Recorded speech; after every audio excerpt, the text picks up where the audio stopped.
The best way I can describe Hell's Paradise is like a combination between Elden Ring and the Dark Continent arc from Hunter x Hunter. Why was he ever coming? I don't know what I'm doing! Oh, tarnish. Stop screaming! Stop!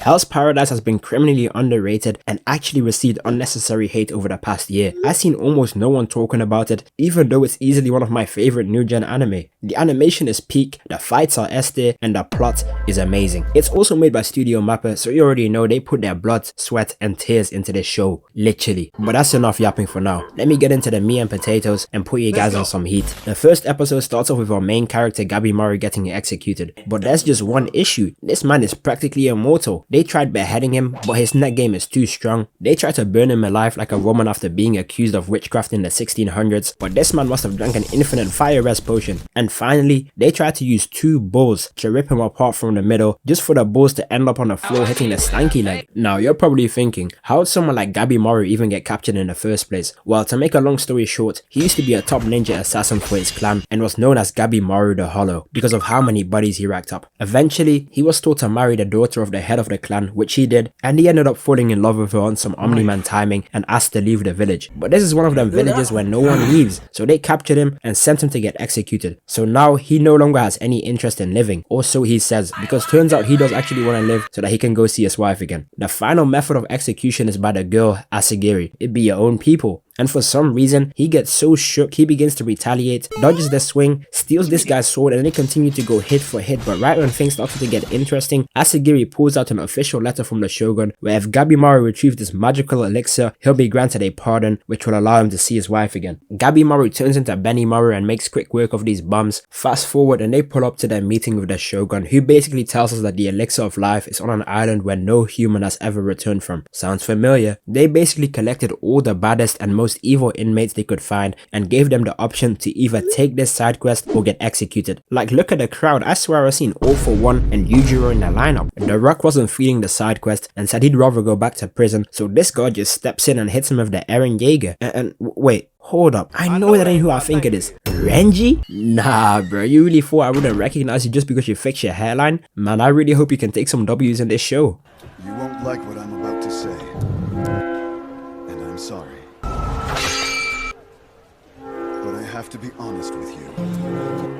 You're not fit for this job. Before they start their S-rank mission, it turns out there are too many inmates and not enough Hashiru to look after them, so they gotta do a battle royale to decide who gets to go to the island. Without wasting zero time, we got Denji over here putting this guy in a full Nelson and hitting this random with a rock like he's Mr. Satan and sparking zero. All the randoms continue to squabble, and it's easy to tell who's a part of the main cast. Anime rule 101. Whoever has colorful hair has a plus 99 chance of survival. You can thank Psyche. We got Shinobu running around double cheeked up on a Thursday afternoon. We got this Samoan who stands at 8'3", 600 pounds, looking like a One Piece character, and it's literally stated that he eats bears. I need to see him on Joe Rogan. Shikamaru and his gang tried to hit a lick on Asagiri for her sword, but she got her quick time event on lock and hits us with an easy triple kill. Gabimaru tries telling the Shogun that this battle royale is pointless, so they tell the guards that anyone who manages to kill Gabimaru gets a copy of GTA 6 early. But they messed up. You don't just get called Gabimaru the Hollow for no reason. He's a D1 Hall of Fame all badges crash out. He snatches this guy's throat and then hits a down special followed by a command grab before launching in like the card titan and biting bro.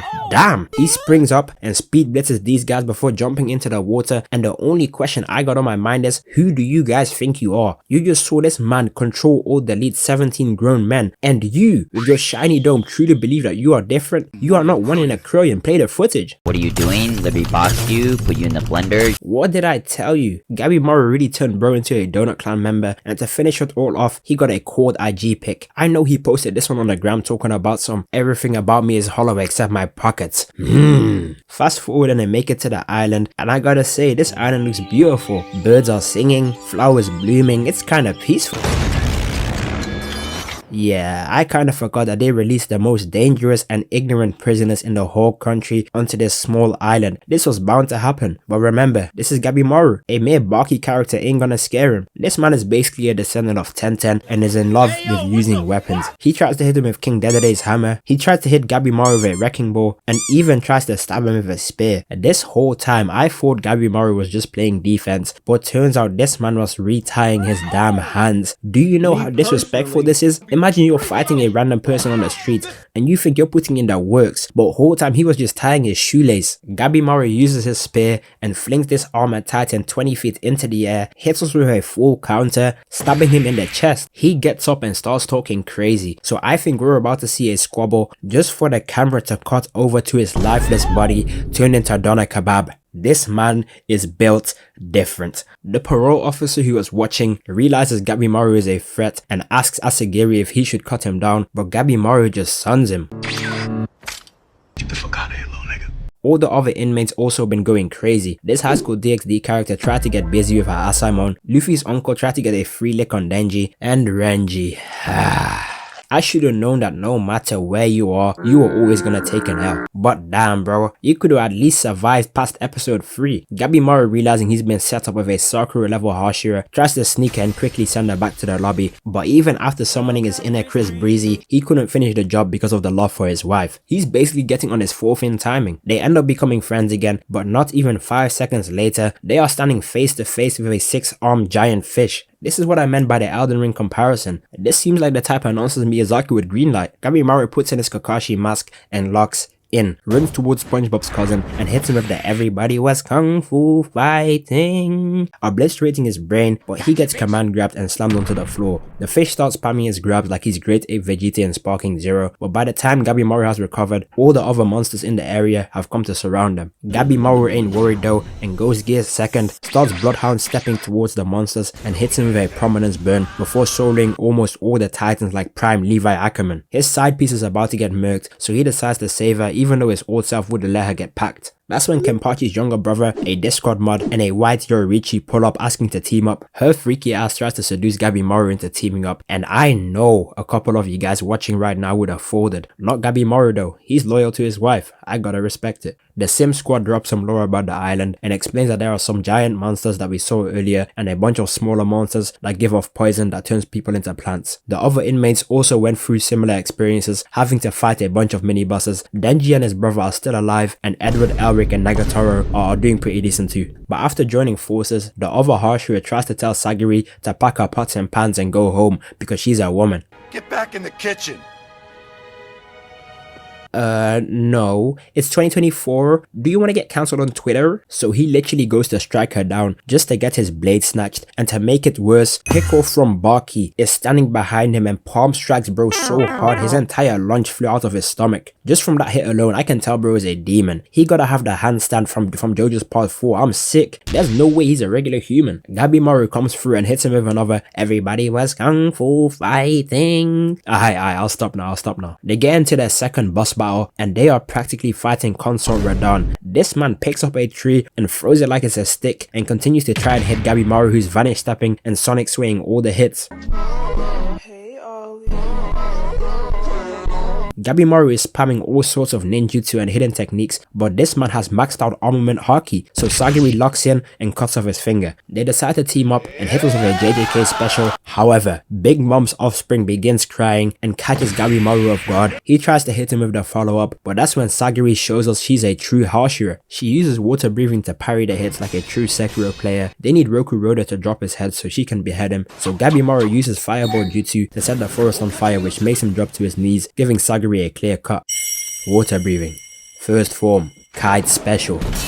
And with that, Roku Roda has been slain. We pan over to Denji and his brother, and they have been killing monsters just like Gabimaru and his team, but they end up running into two quote-unquote gods, doing the nasty in the woods. This must be what Diddy had going on in his freakhouse. Gabimaru and his gang end up finding a village, but that's when they realized they were being followed by a child and Groot's long-lost brother. They capture both of them, and after realizing they were actually friendly, they follow them into the village, and if there's one thing about shonen anime, they are always gonna make sure to accommodate to the gooners. We end up finding out some more lore about the island, and Uncle Groot tells us that the island is split into 3 sections and that the elixir of life can be found in the inner circle of the island. However, there are 7 gods known as the Tensen who live there that protect the island. Oh, and they're also immortal. And the child is also of the same race as those 7 gods, but turns out she got banished or something like that. All the other people on the island have now started to encounter these Tensen, and to make a long story short, these Tensen are built different. They got superhuman strength, speed, and Deadpool level regeneration. They simply cannot die to regular attacks. Denji and his brother end up getting no-diffed and sent to the Shadow Realm, and Edward Elric actually tried putting up a good fight just to get hit with an actual sonic sway and a one-finger revenge counter. Like damn, one flick of the finger really turned him into Swiss cheese.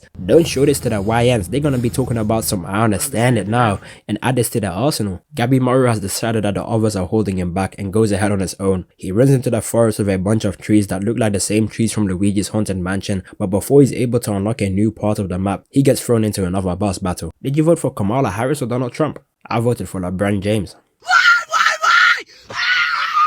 The squabble commences and Gabimaru turns his arm into spaghetti noodles before 360 no-scoping her head. He regenerates instantly and goes for the counter, but Gabimaru dodges and hits him with a Diable Jambe, but even that's not enough to stop him because he gets gut checked and side heavied into the wall. Gabimaru recovers and puts on his Kakashi mask. Gabimaru putting his mask on is the equivalent to Zoro putting on his durag. The Tensen proceed to ask if Gabimaru is human, and having a literal god ask you if you're a human is how you know you're built different. They continue to go bar for bar before Gabimaru gets hit with a paw fruit, but he takes his arm in the process. I'm leaving here with something. You know what I mean? I'm from around the way. I'm leaving with something. The fighting continues and Gabimaru sonic sways into a revenge counter, hitting bro so hard he grows a pair of titties. What in the JoJo's Bizarre Adventure is even happening right now? She starts hitting hand signs and charges up some type of invisible wave blast and begins spamming ki blast at Gabimaru. They start going bar for bar like Goku and Vegeta, like Adam and Zeus, like Baki and Biscuit. You know an anime character is locked in when his eyes go wide. Gabimaru starts hitting him with a Gum Gum Gatling, overpowering it. But remember what I said in the intro, this is just like Elden Ring, and the Tensen turns into its second stage, transforming into some type of flower-based Pokemon coming like Melania, but Gabimaru is all out of flasks. Gabimaru gets hit with some type of electric move, which is crazy because grass type shouldn't even be able to use electric moves, and it really looks like it might be over, but when pushed to the brink of death, he gets a flashback and attempts to take the demon down with him, but that's when he passes out and ends up getting saved by the child that they found earlier in the forest. The Tensen seems to have expended a lot of his energy fighting Gabimaru because she goes back to meet with the other Tensen and she's damn near turned into a tree. And you know, now that we're here, what is it with these new gen villain groups meeting in the broad of daylight whilst doing some leisurely activities? They've been killing humans for 1,000 years and now I'm just here watching them sip on some chai tea. Hey, I'm currently in a race with my homies to 100k subs and we are so close to taking the lead. So if you made it this far into the video, make sure you subscribe. It's free, you know? Let's continue to push to 100k. I know we can do it. Gabimaru wakes up and is now standing face to face with Tamiya. He's basically a Musashi Miyamoto type swordsman, but after realizing that they have a common interest, they decide to team up. We also learn even more lore about the island, and turns out that there is a high possibility that this island is controlled by a fellow human being by combining different aspects from other religions. We also learn about a power system called Tao, and to cut a long story short, Tao is basically like Nen, Ki, or Chakra, and is the only thing you can use to harm the Tensen. Gabimaru tries to learn Tao from the pink-haired girl called Mei, but before they can even try it, they get ambushed by some low-level monsters who are being controlled by more mini-bosses. This is also where we find out that these mini-bosses need Mei to become stronger, and the only way to get stronger as a Tensen is by clapping cheeks. So you basically mean to tell me that this grown man is out to... You know what? Hell nah. Someone lock this man up with P. Diddy. They can have a freak off in jail. Gabimaru must agree with me, so he decides to protect Mei. Gabimaru and Tamiya enter a 2v2 versus the mini bosses and they are locked in. They transform into their final forms, but Gabimaru uses fireball duties to buy himself some time. Shinji explains how Tao works and asks Mei to show him his Tao, and even after being told that it would take literal years of practice to master it, this man Gabimaru looks at Shinji and says, I understand it now. Walks through the flame, dodges the previously invisible Tao attacks, weaves the kick, and hits this Ben 10 looking ass alien with a full count before climbing up the centipedes and one-tapping the mini-bosses. This man Gabimaru is way too over-leveled. They finish the job, but Gabimaru used way too much of his energy, had him passed out like Sanji after looking at those mermaids. The other two groups also have members that learn how to use Tao. Denji has been eating the monster parts, which is slowly turning him into one of the Tensen because he can now regenerate his body too. And the old blind swordsman has actually been using Tao his whole life and is now trying to hone his skills. We cut back over to the main party who made it to the royal capital of Lanedale, but not even 5 seconds after entering, Groot gets clapped and they come face to face with another Tensen. The Konoichi hits us with a Joseph Joestar Hood classic and tries to run away, but this man flash steps towards her and starts talking crazy in her ear. I'm over here stroking my dick. I got lotion on my dick right now. I'm just stroking my shit. I'm horny as fuck, man. I'm a freak, man. Like, for real. she ends up hitting an actual literal substitution jutsu and decapitates bro, thinking she finished the job, not realizing he can regenerate. Sagiri squares up ready to fight but gets hit with a Hinata palm strike. The Discord mod cuts off bro's hands and legs, which allows Yuzihara to oil up? Nah, jokes aside though, she got the ability to drink poison and sweat it out through her body. She is not beating the Shinobu allegations. She uses her poison like webs and leaves my boy looking like Cell after getting hit by the Kamehameha. But just like Cell, he regenerates and proceeds to Sonic Sway. Hey,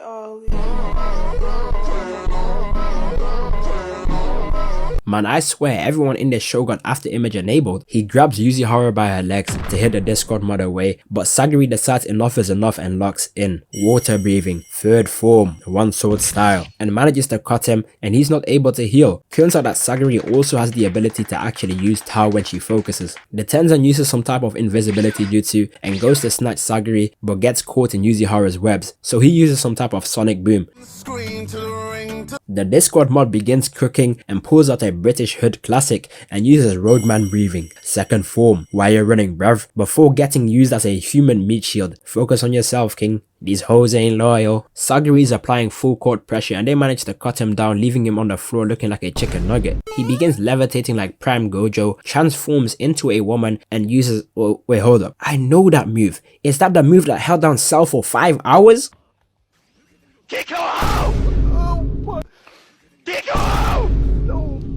They pull him back down and get Sagiri to deliver the final blow to the abdomen because that's where they are the weakest. They did it, bruh. They really beat him. Hey, look, I might be too strung out on compliments, overdose on confidence, starting not to give a fuck and stop fearing the consequence. Drinking every night because we drink to my accomplishments. Faded way too much, I'm floating in and out of consciousness and they saying I'm back. I'd agree with that. I just take my time with all the shit. I still believe in that. I had someone tell me I fell off. Ooh, I needed that. Wait, hold up. What's that sound? Man, they should have known better. Everyone knows endgame bosses are always gonna have a second stage, bro. The Discord mod ends up sacrificing himself for his kitten because it turns out he was in love with her. The Tensen blooms into his final form, but just when all hope seemed lost, Gyomei and Nagatoro come to the rescue. You ladies alright? He's managed to improve his Tao and is now all the way locked in. He speed cuts the plants and dodges the rain of ki blast before landing a critical blow to the stomach and staggering it. But turns out he was hit with that scarlet rot and cuts all the plants by the roots, continuing the squabble. They decide to triple team the demon. Nagatoro and Sagiri are acting as decoys, allowing Shion to focus on landing the final blow. He flash steps all the ki blasts before cutting both its legs, allowing Shion to mount it. He begins charging up all his nen into a single point, damn near entering sparking mode, and lands the final blow, felling the demon. But even in death, the monster seemed almost grateful it was able to be taken down, as if it was like being put out of his misery. Man, why is it always the blind anime characters that end up being one of the toughest in their respective shows? Now that the squabbles are over, we spin back to Gabimaru and turns out he's lost all of his memories. Like, he literally doesn't even know that he was exiled from his own clan, so he's been factory reset to being Gabimaru the Hollow again. And to make things even worse, there is a possibility that his wife doesn't actually exist